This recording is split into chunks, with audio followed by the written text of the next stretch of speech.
Hello and welcome. I'm Karen Young, Senior Research Scholar at Columbia University's Center on Global Energy Policy and Chair of the Advisory Council of the Middle East Institute's Program on Economics and Energy.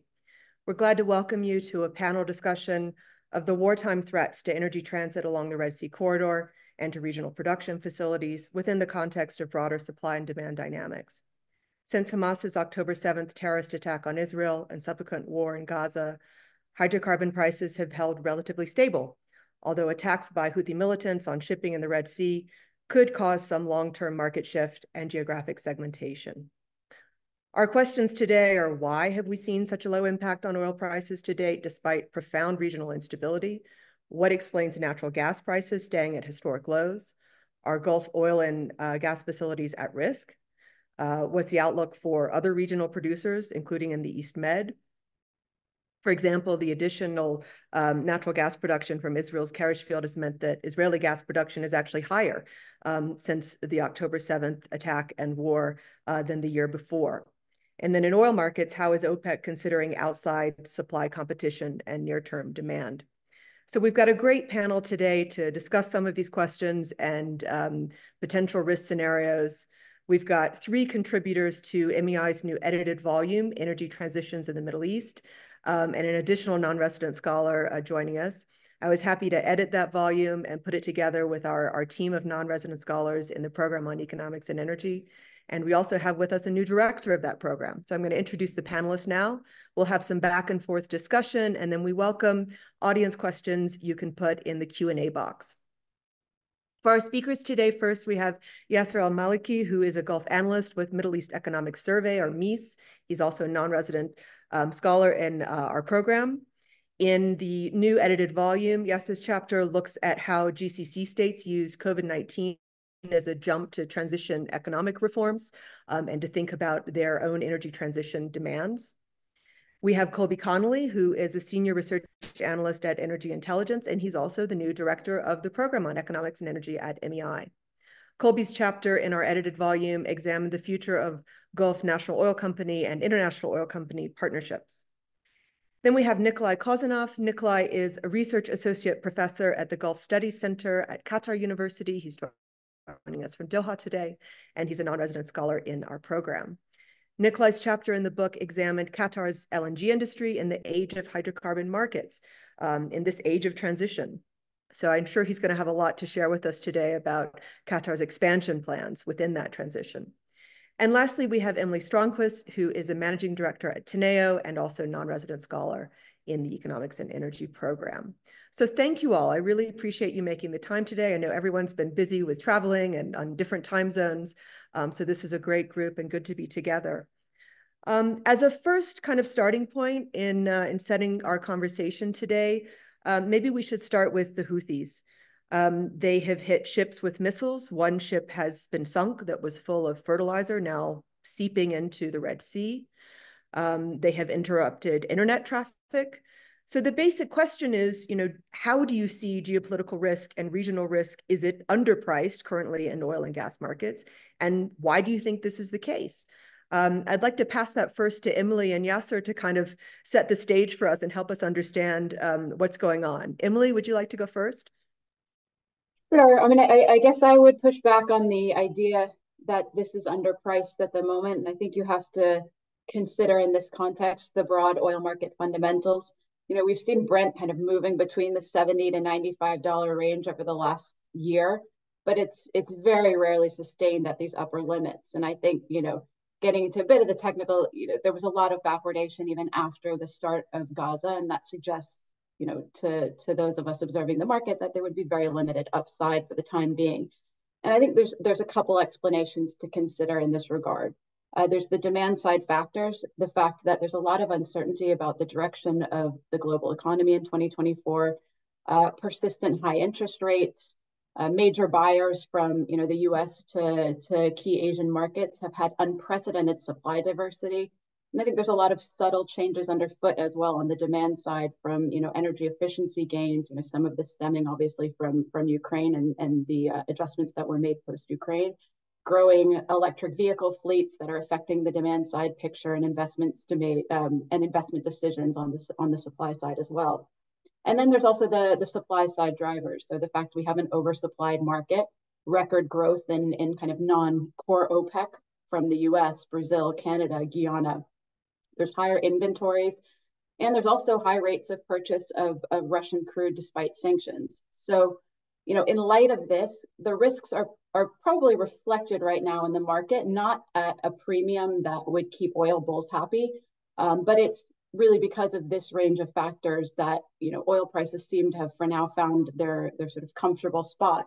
I do think, and this is something I'm sure we'll be talking about across the course of this panel, but there are a handful of factors that would be considerably more disruptive. And these are very difficult things right now to account for. But that could be, further disruptions and crackdown on Iranian supply into the market. It could be targeting of infrastructure in the region. It could be disruptions to Strait of Hormuz, which traditionally has become caught up in regional conflicts and, to date has been sort of relatively unscathed by this conflict. These are things that are much harder to predict or quantify at this juncture. And I think in these conditions are probably unlikely to lead to massive price spikes right now because of the number of buffers in the market, but there's certainly the variables that we need to be watching if we think about, the direction that oil prices could continue to move and whether they sort of move to the extremes of this range. Thank you, Emily. That's a great start. And you really do describe this conundrum, and it's more on the supply side than on the, the risk you're saying are actually priced in. It's just because there's so much more kind of happening in the market that is absorbing that shock. Yes, or do you agree with that assessment, or would you like to add a difference of thoughts? I think Emily has covered it quite well. When you look at what we have happening at Bab el-Mandeb, it's a major geopolitical escalation, and this is a key energy choke point. And yet, when you look at the geopolitical risk upside into oil prices, it's ranging between $3 to $5 per barrel, and it is on the surface and to the unkeen eye, it's quite meager. It's around 4 to 6% of the Brent price currently at $80 per barrel, maybe more. But that relatively low level of risk upside, as Emily said, it is underpricing because of the underlying market fundamentals and also the weak macroeconomics. And I think Emily has covered them quite well in terms of oversupply and the demand side picture, which is quite complex and increasingly setting sentiment in the market, if I would add. One thing to add in terms of fundamentals, I think, is also inventories and stocks. I think they are quite high still. I mean, global stocks last year had proven that they were quite far higher than initially believed in early 2023. And if you look at part of the OPEC plus calculus with their cuts is to target a drawdown in stocks this quarter, but they are quite still, despite some drawdowns here and there, they are quite high. And there was a mild stock build reported by the US EIA even. I think, to think also about the gas market, I think there are similar templates there. There is a similar template. We have record supplies coming out of the US, Qatar, and Australia, and we have warmer than expected winter in Europe and Northeast Asia. These are two key consumption markets, and this has dampened the prices. But I think from this geopolitical problem that we have, or escalation, there are two main takes to take. One is the flexibility and adaptability of oil and gas markets. So the current Red Sea disruptions and before that the Ukraine crisis both show that markets can quickly adapt, reconfigure supply chains, and actually reroute the trade. And this comes with a premium in terms of high freight rates, insurance, taking longer routes. But the upside is somehow cushioned at the moment because of the oversupply and the weak macroeconomic fundamentals that Emily talked about as well. The other point here, and this could be presented as a question, is where is that geopolitical premium heading? Now we have rising hopes of a ceasefire in Gaza, inshallah. But and these rising hopes are currently also baked into that premium that we have. So they are kind of keeping oil prices high. But even with the status quo continuing, of this conflict, if you see many of the analysts out there in the market, and many have been polled by Reuters and others, they see the premium to remain contained. I was even surprised to read somebody saying, it's going to go down all the way to $2 per barrel. But as Emily said, what if we have further escalation? I think the real question here would be, what is the US going to do? Is the US going to remove more Iranian barrels out of the market to punish Iran for supporting the Houthis? And this, of course, entails that, the Biden administration takes a U-turn on its, lax and soft implementation of sanctions or enforcement of sanctions on Iran. And will China, buyers in China comply with these sanctions? The bulk of Iranian oil goes to China. And the question is whether OPEC is willing, if there is a deficit, if OPEC is willing to tap into its spare capacity to make up for that deficit. There are so many political and technical factors to consider there, but I think we can, discuss that further as well. Thank you, Yasser. Yes, you raised some really important points. I'd like to come back to the issue of Iranian exports and U.S. sanctions policy, potential changes there. But you also mentioned OPEC. So I'd like to go to that next, and maybe we'll get some opinions from Colby. We've got, a very serious, I think, disagreement between OPEC and the IEA on sort of the future outlook for projected oil demand. There's some agreement in the moment, right? And we have, I think, also a fair consensus on where demand is likely to grow, and that's certainly about Asia. And there's some geopolitics around, the location of demand growth and the relationships that will be associated with that as well. Emily mentioned this new and some very resilient supply coming from the Americas, expectations for more growth in Canada, very resilient shale production in the US. But why does this matter, and sort of what is the takeaway for Middle East producers in these disagreements in sort of long-term projections of oil demand and this very competitive market in terms of supply? So I think I'd start with, you point out the disagreement between OPEC and the IEA on demand, and those are kind of the two poles of where a lot of forecasts sit this year. But it's really seems like it's a case of almost everybody disagreeing with each other at this point. There's almost no consensus around anything. And I think the OPEC forecast is particularly interesting because just a few weeks ago, you had Amin Nasser, the CEO of Saudi Aramco, throwing out an expectation of something like 1.5 million barrels a day, which is well below where OPEC is. So no one really seems to agree with one another at all.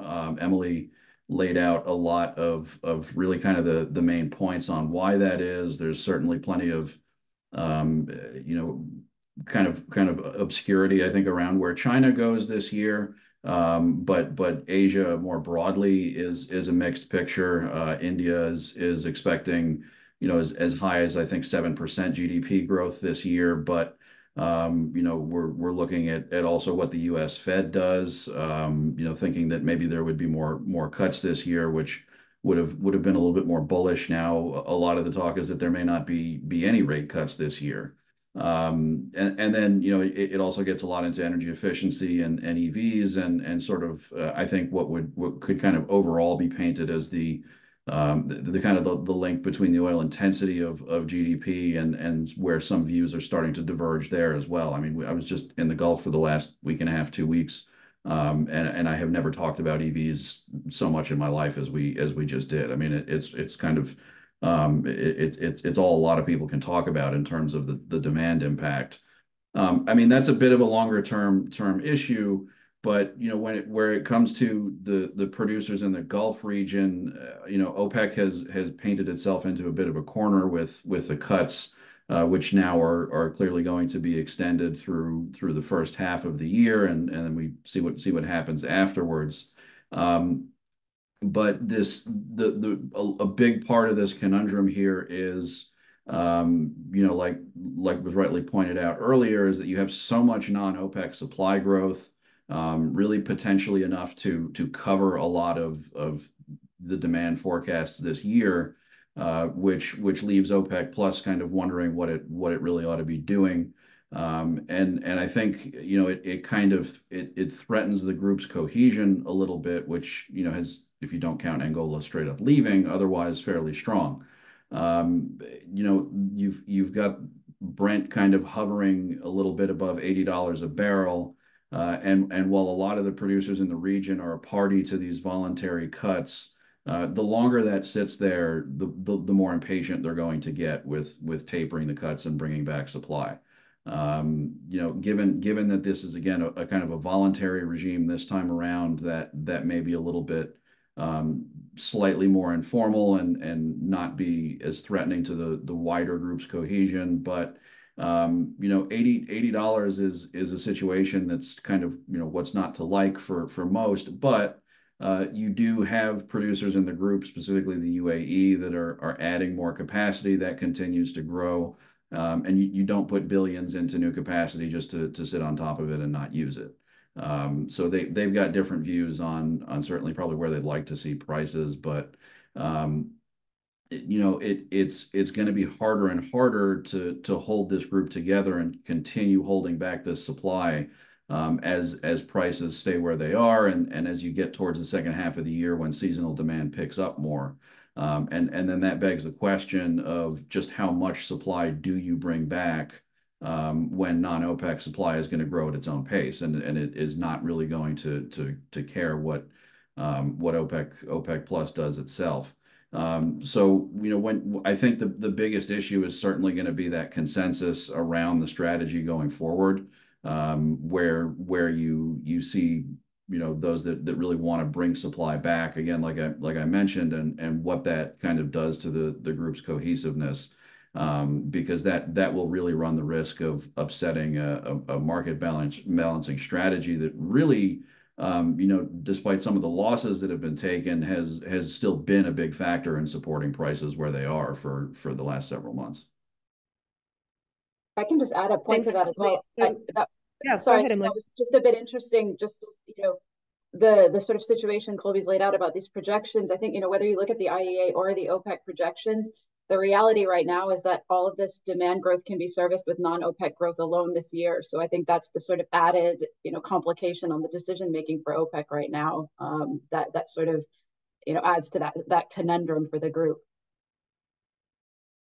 And so within the OPEC group, particularly in Middle East producers, are we going to see more friction? Colby mentioned the UAE investment. That's long been a topic of discussion with the UAE have, pushed back in terms of its quotas. But then what about a country like Iraq?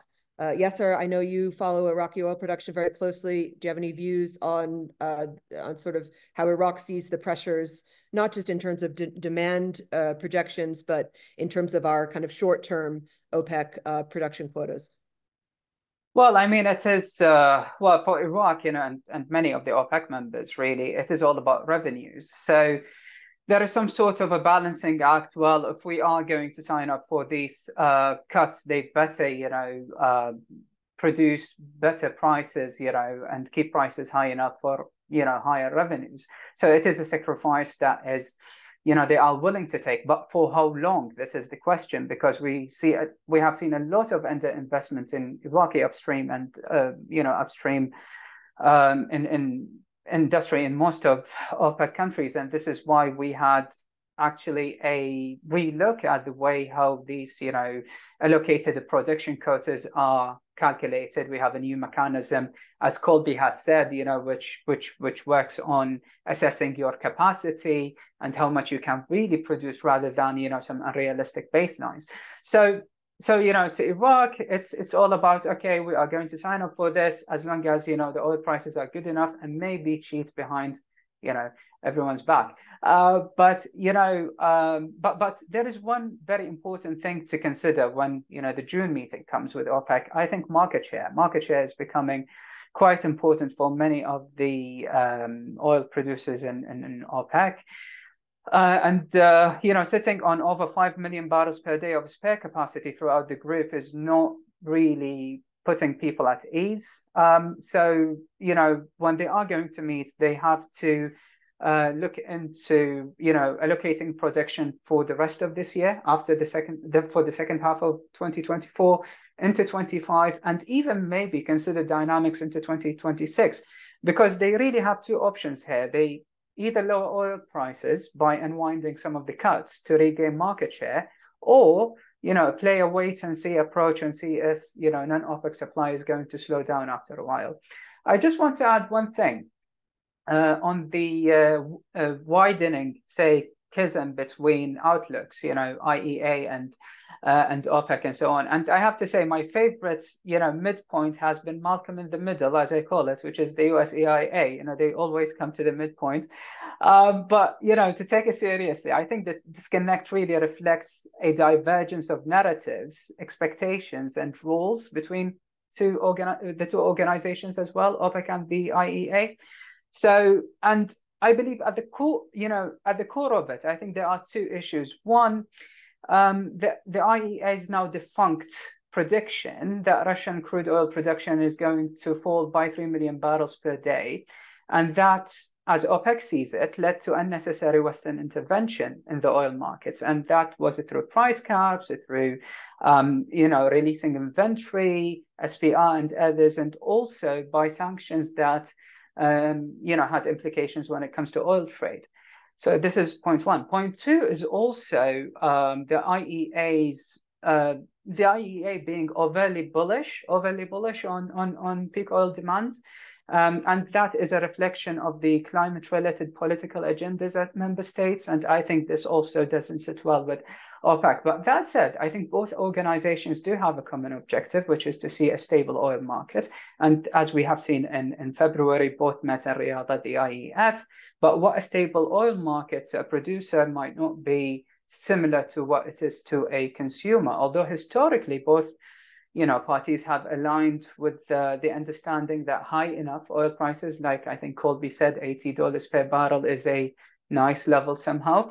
They are healthy because they allow predictable economic growth and at the same time support investment in the global oil and gas industry. And let's not forget, and I'm ending with this, that some IEA members are, big oil producers like the US, Canada, and Norway.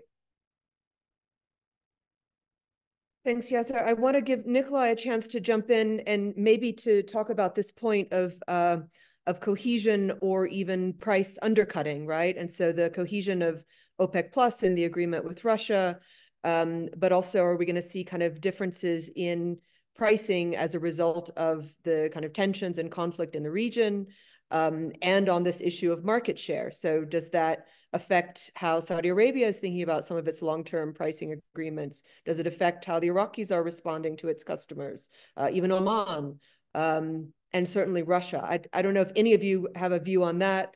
There was a question in our Q&A box, and I encourage our audience, you can go ahead and start putting questions in there if you'd like. Nikolai?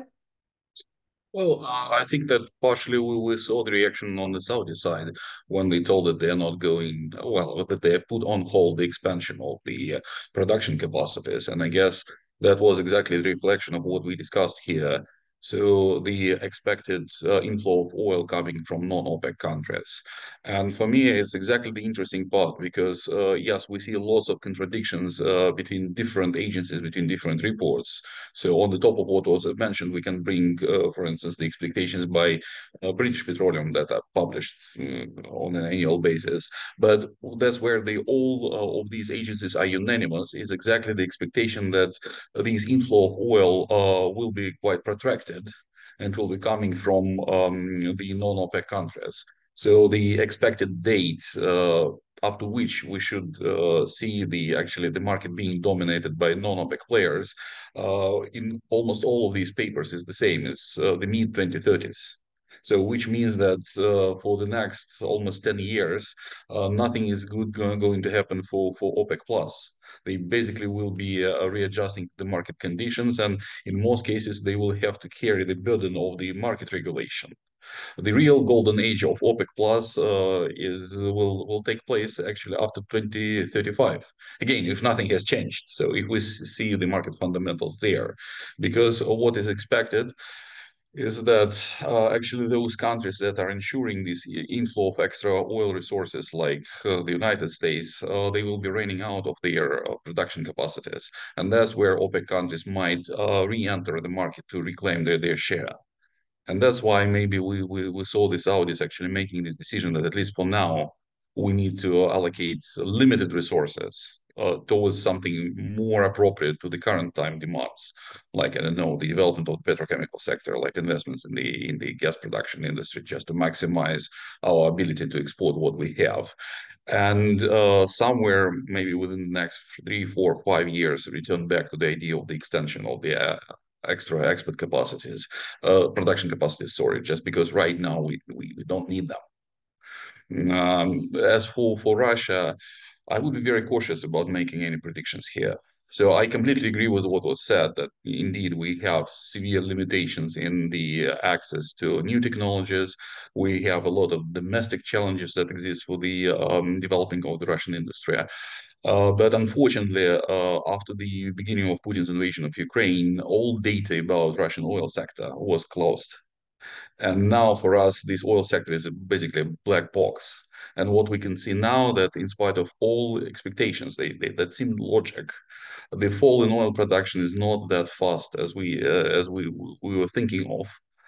And the second, it looks like this status of Russia is completely okay for Saudi Arabia. For Saudi Arabia, for the UAE, I mean, for the natural leaders of OPEC and OPEC plus, because Russia became far more obedient than before. Because right now it needs this cooperation with OPEC, and in some cases, I guess it needs OPEC more than in some cases OPEC might need Russia, and that's changing the whole system of relations inside this triangle.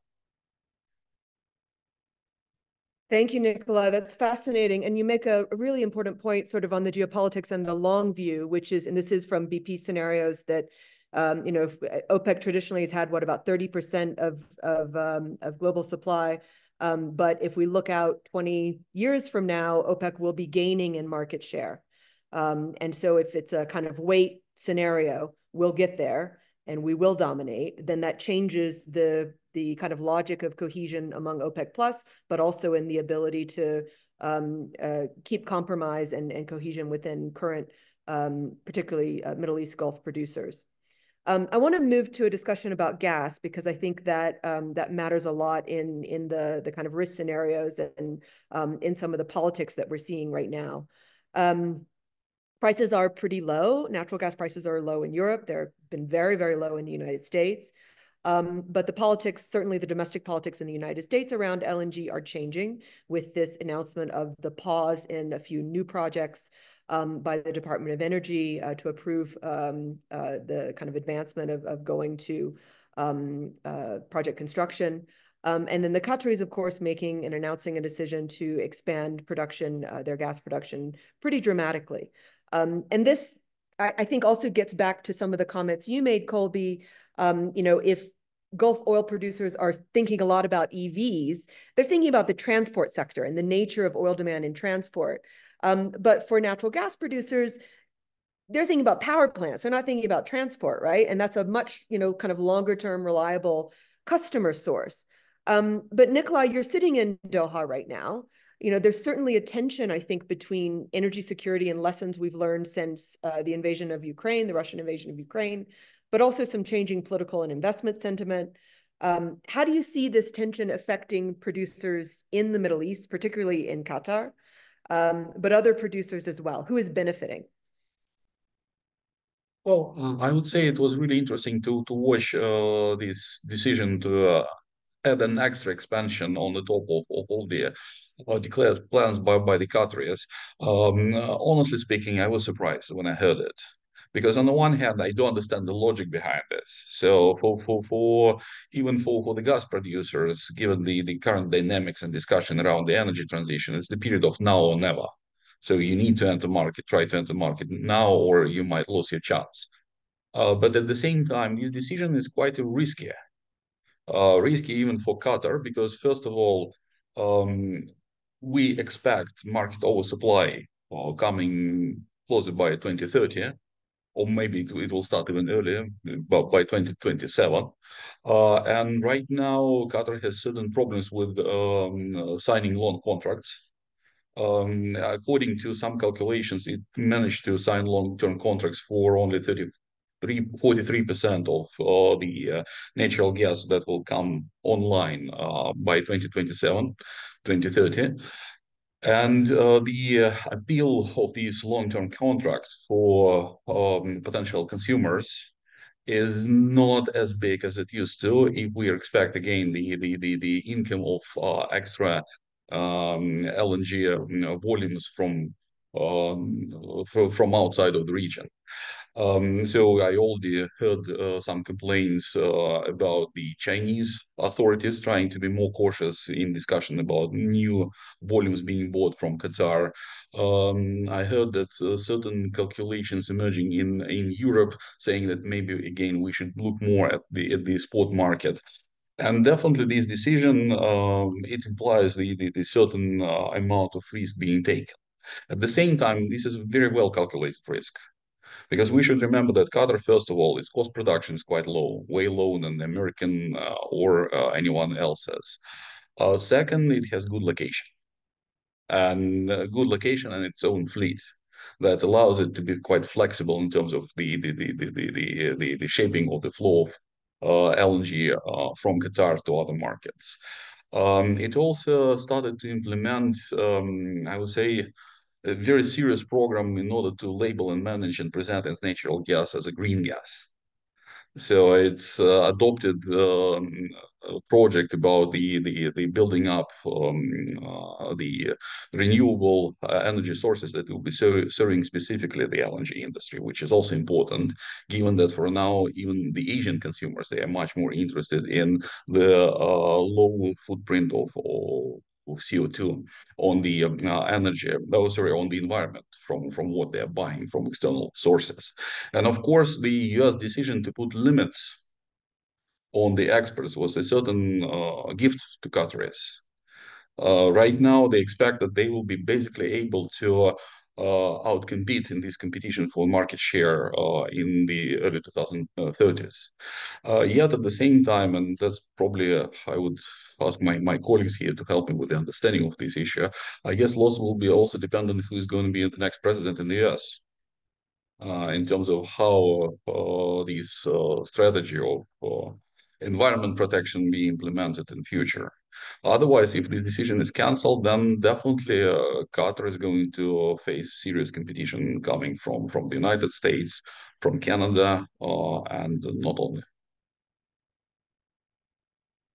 Thanks, Nicola. Yes, you definitely raise an important point about U.S. elections and the pause, and that certainly could be a decision that is changed in 14 months or so. I wanted to ask other panelists how you feel about other sites of gas production in the region, and how the kind of risk scenario fits into that. And does Qatar face any sort of political risk or reputational risk in light of its role as a negotiator or a diplomatic intermediary with Hamas?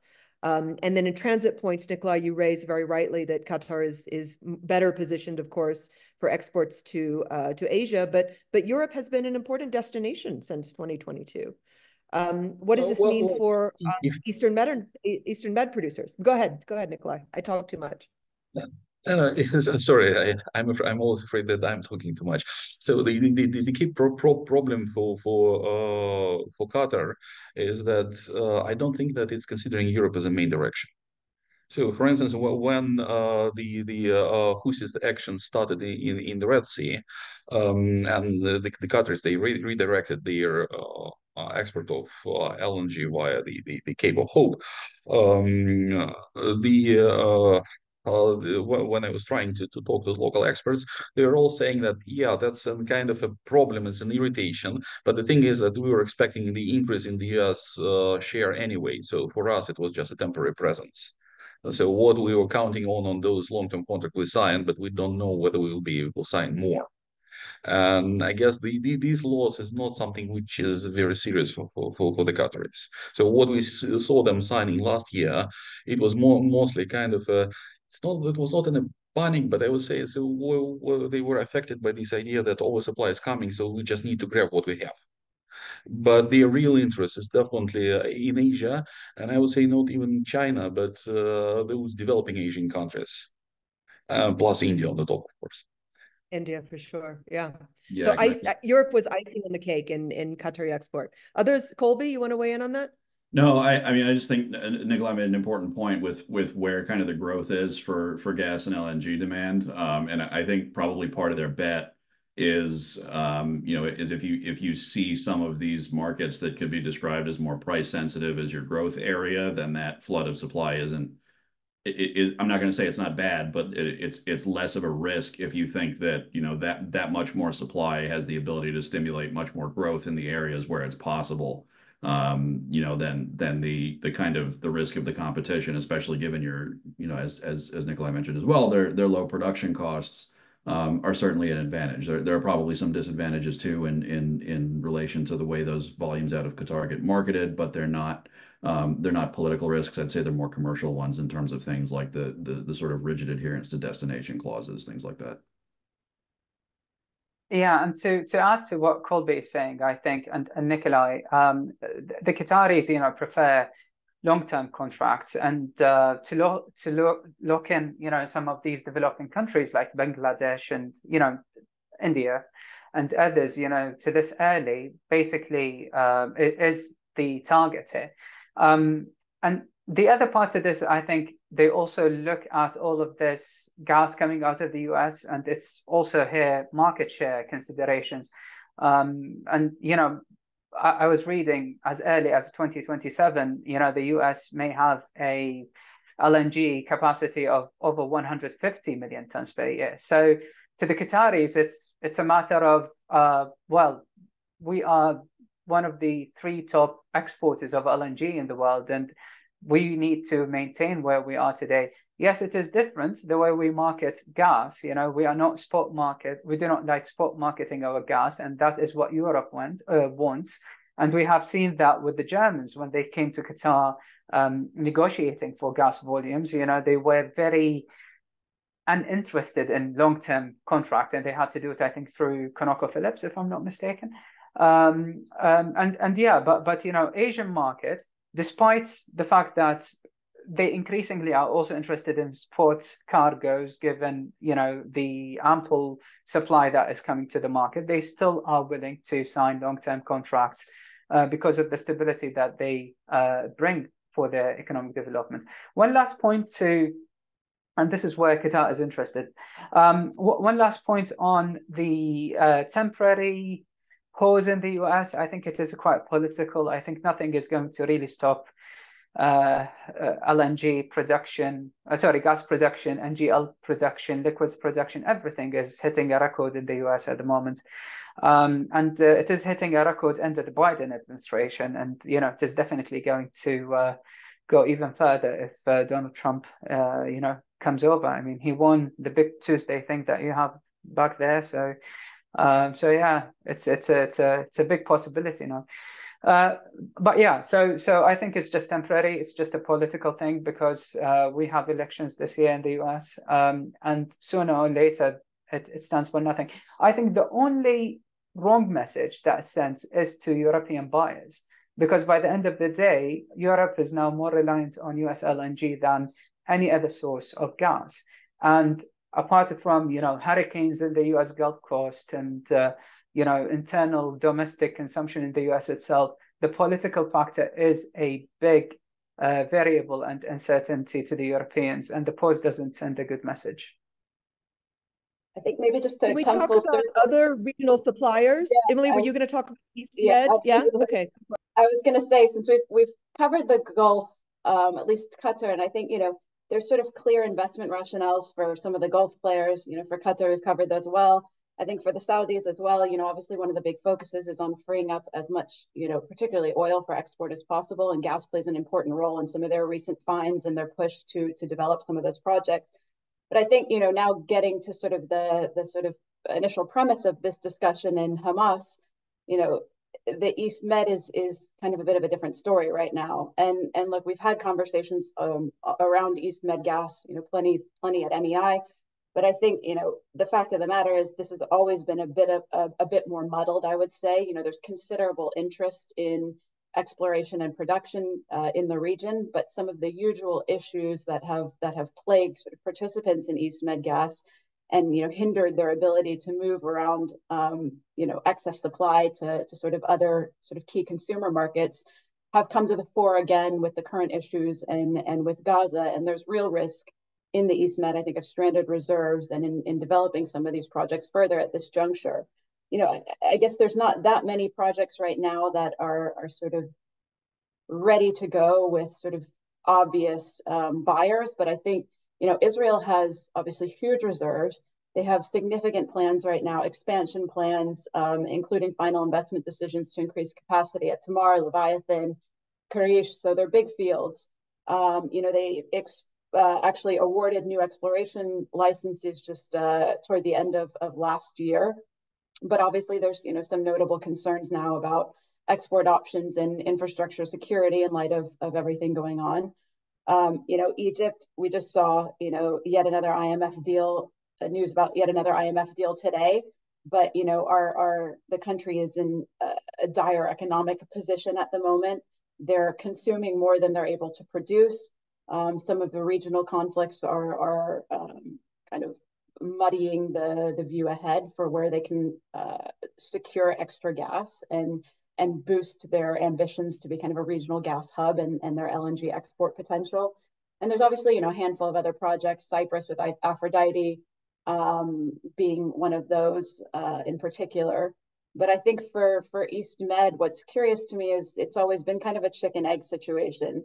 They need the commitment to export infrastructure, but they need final investment decisions on some significant additional gas projects to justify those infrastructure projects. And I think, geopolitics have always complicated decisions on both ends of that equation. And I think now with the, with Gaza and sort of uncertainty about, can we achieve a ceasefire? Is the ceasefire sustainable? The number of Iranian-backed groups involved in the current conflict and the unpredictability of those groups as actors, there's a lot of questions about security of infrastructure and whether this is the right time to take final investment decisions on a number of those projects. So I think as opposed to there being sort of the clear investment case in some of the Gulf countries, it's much more of a complex decision and multidimensional decision for the East Med producers. Thank you, Emily. I was really hoping we would get to that, and I think you laid it out exceptionally clearly, especially the vulnerability of Egypt and Egypt as a center point of this business in the Eastern Med and thinking about Europe as a destination. Does anyone else want to kind of think a little bit forward in terms of the risk factors to gas production and export in the Eastern Mediterranean region, whether it's from Israel or in Egypt or Cyprus or even Lebanon? Is this something that in 10 years we won't be talking about anymore because final investment decisions are not made and there's only maybe one player still in the market there? Well, I mean, you kind of summed it quite well. I think Israel has been the clear success story here. But again, as Emily said, it's limited by the fact that Tel Aviv has restrictions on exports. The domestic market is small. The only export markets are Jordan and Egypt. And we have, other than the geopolitical risk, lots of infrastructure bottlenecks, on the Arab gas pipeline and other pipelines that, are proposed and so on. But I think one important risk or uncertainty is geological. When you look at Lebanon, we had a few disappointments now, with discovery wells, with exploration and so on. And if you look at Cyprus, we have big ambitious plans, Kronos, Aphrodite, Zeus, and so on, but lots of red tape as well. The government has lots of disagreements with IOCs in terms of how to proceed with these projects. So these are also uncertainties that are hampering, in a way, seeing more, as you said, FID being taken on projects in the East Med. I want to come back to this more geopolitical risk and sort of scenarios. A lot of you on this panel speak to clients on a regular basis in thinking about risk scenarios, particularly through the Red Sea, Houthi escalations or widening of the conflict with other antagonists, maybe Hezbollah in the mix. What is kind of the market outlook? Are you in a worst case scenario? What are you kind of presenting clients and people you speak to as things to be concerned about? I think the big takeaway, which we've sort of highlighted so far, is that for the moment, there's a transit risk, of course, with what's going on with Yemen and the Red Sea, but the conflict hasn't evolved in a way where it presents an imminent or particularly large supply risk overall, especially in the Gulf. I mean, if it evolves in a way that to be highly speculative, for instance, involves U.S. military installations in the Gulf somehow, then that's an entirely different ballgame. But for the moment, things just don't really seem to be moving in that direction. So I'm reluctant to even touch on that point too much. I mean, it's just not really a case of the ability to kind of go for that muscle memory reaction of conflict plus Middle East equals high prices. We don't really live in that world so much anymore to the extent that we ever did. I mean, I think it's really more of a case of some of these more granular things that present risks that have always been there. I mean, Yasser's on with us today, so he can correct me if I'm wrong here, but I mean, it feels like, at least in terms of Iraqi production, infrastructure is more of a risk than geopolitics at this point. So I think that's a lot of what we kind of have to continue harping on, and just not kind of giving into the sort of ease of saying, well, there are geopolitical problems, so therefore there's a price or a supply risk, because it just doesn't always materialize that way. I mean, certainly, I think OPEC in 2019 made that clear, but the prevailing market conditions tend to just do a lot more to dictate how we ought to think about these things necessarily than the way conflicts evolve. I think, sorry, just to take it from what Colby said. Yeah, sorry. I think Colby is absolutely right. In the Iraqi case, yes, infrastructure bottlenecks are much more, of a factor to curbing supply than geopolitical risk. And maybe the only exception to this in the Iraq, geo market is the stoppage of exports from northern Iraq, from Kurdistan to Turkey. But regionally, I think, and this is reflected on the global market, there is a higher capacity to stomach risk at the moment. And this is, again, as we said before, due to oversupply from outside OPEC. So, we have that flexibility that in the case of a worst case scenario, we have more oil diverted, than places like Europe and west of the Suez, they could be supplied from alternative sources like West Africa, Latin America, and of course WTI, which is going in large volumes to Europe.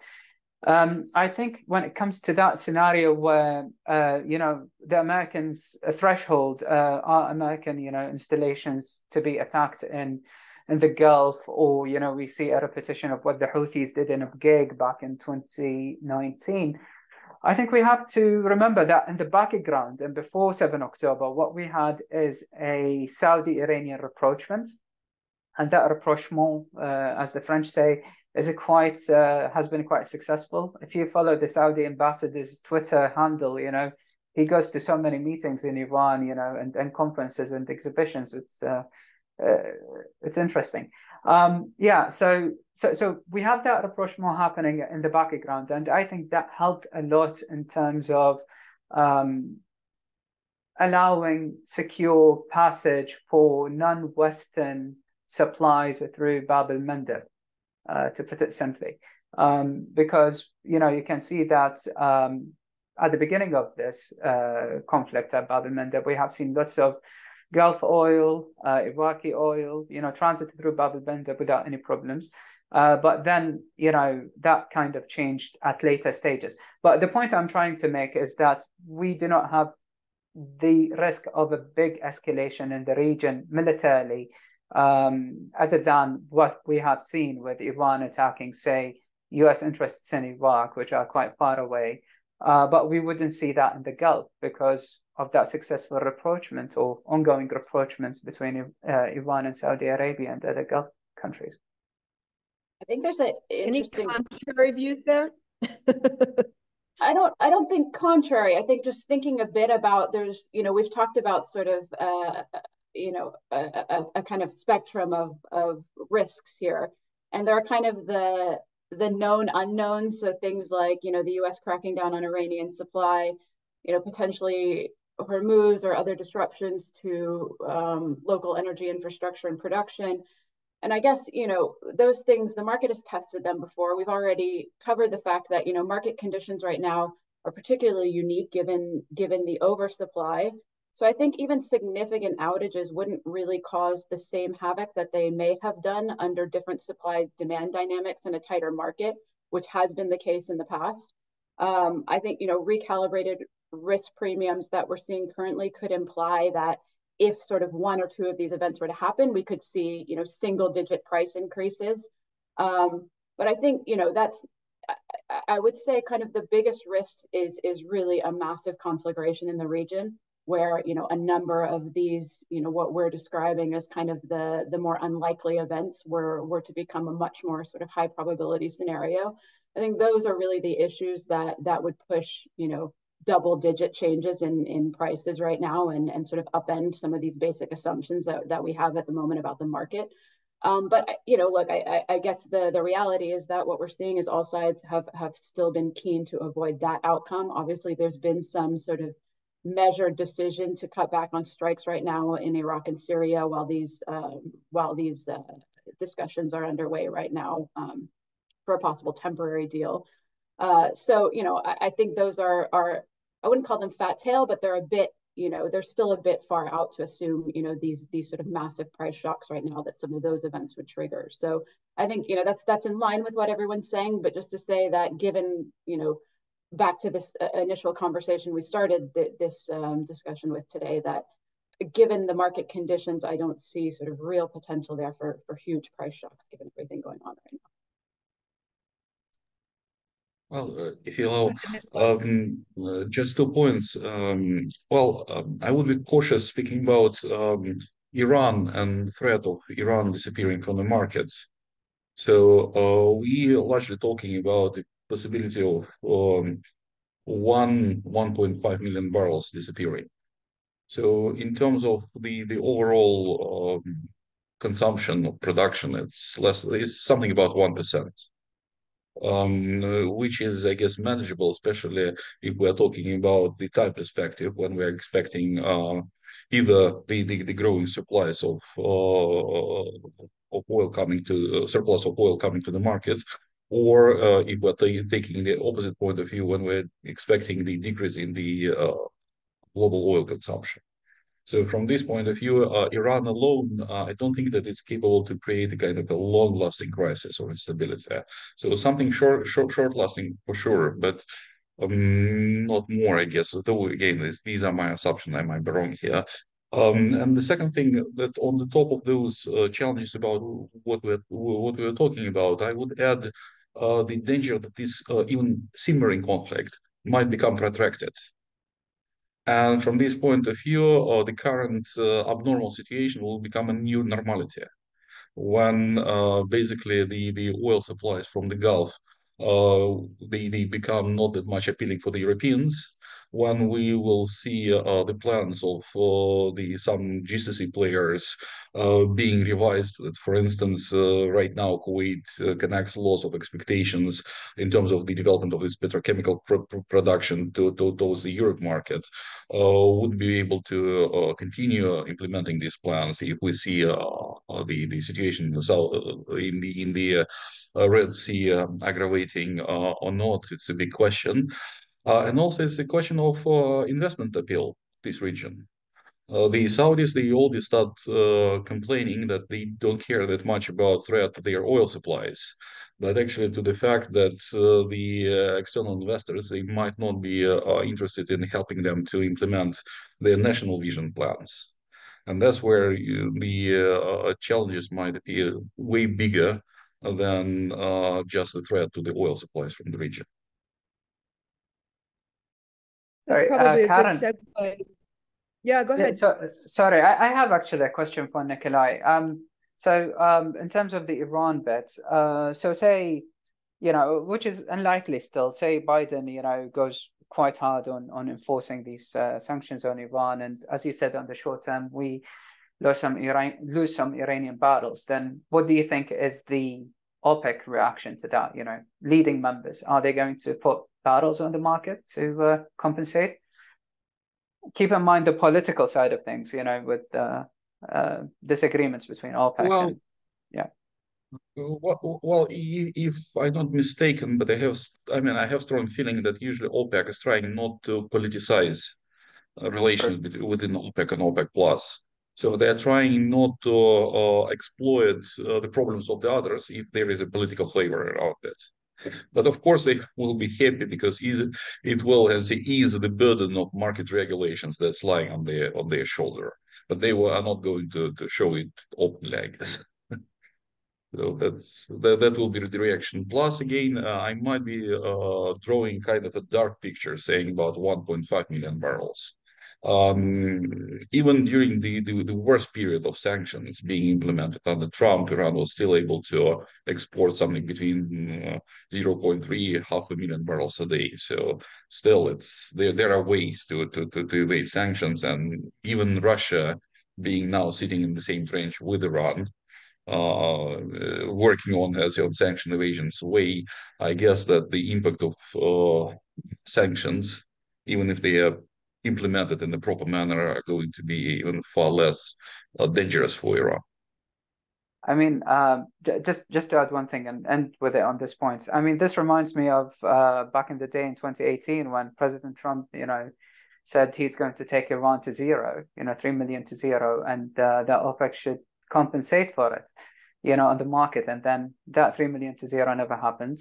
And yeah, we had more supply. Anyway. That's maybe for a second webinar. I wanted to close out our discussion and just brag on your chapters in the book a little bit and give you an opportunity to kind of project long term. We also had a question in the Q&A. Someone responded to that kind of note we made about OPEC having a larger share of a smaller market when we look out in the next 20 years or so. So, how does that inform the thinking of particularly Middle East regional OPEC members and producers of their own transition needs? So get into the gas market, be a cleaner producer. What are the kind of strategies that you're seeing, and maybe some reflections from what you wrote about in your chapters? If Colby, Yasser, and Nikolai want to weigh in there very quickly. Shall I start?